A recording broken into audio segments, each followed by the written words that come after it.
Who is the SVS 3000 Micro really good for? Who should probably skip it? And, for the everyday buyer, does the price make sense when you compare it to the actual thunder it can throw in a modest living room? Those are the questions I get most often when I'm sifting through hundreds of subwoofer listings, trying to separate hype from the stuff that actually matters when you sit down to watch a movie or crank up a playlist. If you're on the fence, you're not alone. The world of high-output subs can feel like buying a minicar without knowing whether you have a garage large enough. Link is in the description if you want to check the product details on Amazon. First off, let's talk about what puts the 3000 Micro in a different lane from the average bookshelf sub. It's a sealed cabinet with dual 8-inch drivers that fire in opposite directions.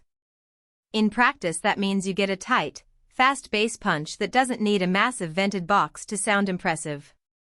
For a small to medium-sized room, say a 1,215-foot living area, the sub can fill the space with enough low-frequency energy to make explosions in a film feel like they're happening right behind you, without the boomy, muddy tail you hear from many ported designs. If you already own a pair of floor-standing speakers and want the bass to feel like it's coming from a dedicated home theater system, the Micro can actually be the missing link. Now, let's address the people who should keep scrolling. If you live in a cramped studio apartment where the floor can barely support a heavy piece of furniture, the 3000 Micro's 800 Watt RMS amplifier and the solid steel chassis may be overkill.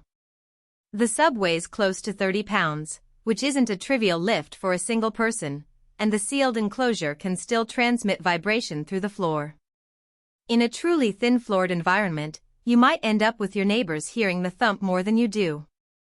Also, if you're only looking to add a little rumble to a casual TV setup and you never go beyond 70 dB SPL, there are cheaper options that will meet that modest goal without the premium price tag.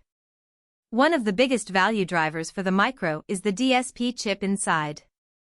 It's a 50 MHz analog devices processor that lets you fine-tune the crossover frequency, phase, and even the EQ curve from a smartphone app. I've spent a few evenings playing with the SVS app, and the most useful thing I discovered was the ability to set a room correction profile that compensates for the exact placement of the sub. In a typical living room, you'll end up placing the unit against a wall for maximum output, but that also introduces a boost around the 50 Hz region. The app's built-in measurement tool lets you listen to a test tone, see the real-time frequency response, and pull back just enough to keep the bass tight without turning the room into a cavern. That level of control is usually reserved for high-end, multi-sub installations, so getting it in a single-box solution adds a lot of practical flexibility.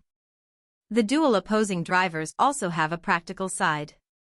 When you're sitting directly in front of the sub, which can happen in a home theater chair layout, the opposite firing design reduces the dead zone where the bass can cancel itself out. In my testing, I could sit just a foot away from the front face of the cabinet and still feel the impact of a low-frequency drum hit, something that a single-driver design would struggle with. For a gamer who wants the tactile feedback of a rumble pack without buying a separate peripheral, that positioning advantage translates into a more immersive experience. On the downside, the sealed cabinet does have a trade-off. Because there's no port to augment low-frequency efficiency, you need to drive the sub harder to reach the deepest notes. The spec sheet touts a peak power of 500 watts, but in real-world use that means the amp is working near its limit if you try to push deep sub-bass, below 30 Hz, at high volume. For most movies and music, you'll be fine, but if you're a basshead who loves to listen to experimental electronic tracks that sit at the edge of human hearing, you'll notice the roll-off a bit earlier than a comparable ported model. It's a subtle point, but it matters if you're trying to achieve that rumble-in-your-bones sensation for every genre. Another practical consideration is connectivity. The 3000 Micro offers line-level inputs, a high-level speaker-level input, and an optical digital input. That gives you flexibility no matter whether you're hooking it up to an AV receiver, a preamp, or a standalone amplifier. However, the sub does not have a Bluetooth or Wi-Fi stream built in. You'll need an external receiver or a smart speaker that can pass audio through an optical cable.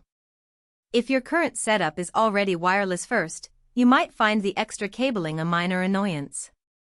The good news is that the SVS app can still adjust level, phase, and EQ without any additional hardware, so you're not stuck toggling knobs on a back panel.